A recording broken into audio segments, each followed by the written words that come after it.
Hello friends, मैं आज आप लोगों से कुछ मोतियाबिंद के ऑपरेशन के बारे में बात करना चाहूँगा कि हमें ये ऑपरेशन जो मोतियाबिंद अगर होता है हमें, तो ये ऑपरेशन हमें कब कराना चाहिए।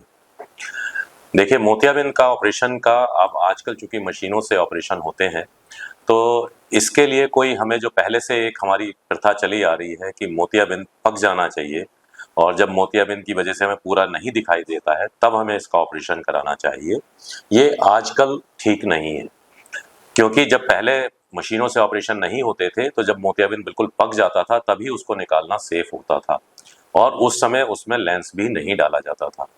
इसलिए पकने की एक बात होती थी कि जब तक मोतियाबिंद नहीं पकेगा, तब तक उसका ऑपरेशन नहीं होगा। लेकिन अब चूँकि मशीनों से ऑपरेशन होते हैं, इसलिए मोतियाबिंद को पकने नहीं देना चाहिए। ज़्यादा पके मोतियाबिंद का ऑपरेशन कराने में परेशानी ज़्यादा आने की संभावना रहती है। इसलिए जब भी आपको ये परेशानी लगे कि हमें देखने में दिक्कत हो रही है, हमें अपना दिन का कोई भी काम करने में, पढ़ने में, लिखने में, गाड़ी चलाने में अगर हमें दिक्कत हो रही है मोतियाबिंद की वजह से, तो हमें उस मोतियाबिंद का ऑपरेशन जल्दी ही करा लेना चाहिए। अब चूँकि मशीनों से ऑपरेशन होते हैं, कोई किसी तरह का इंजेक्शन नहीं लगता, किसी तरह का घाव नहीं बनता, किसी तरह के टाँके नहीं लगते, कोई पट्टी भी नहीं करनी पड़ती है आजकल मोतियाबिंद के ऑपरेशन में। इसलिए ये भी नहीं है कि हमें गर्मियों में ऑपरेशन नहीं कराना है या सिर्फ सर्दियों में ऑपरेशन कराना है।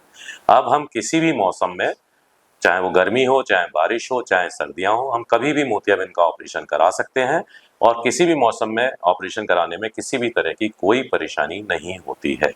धन्यवाद।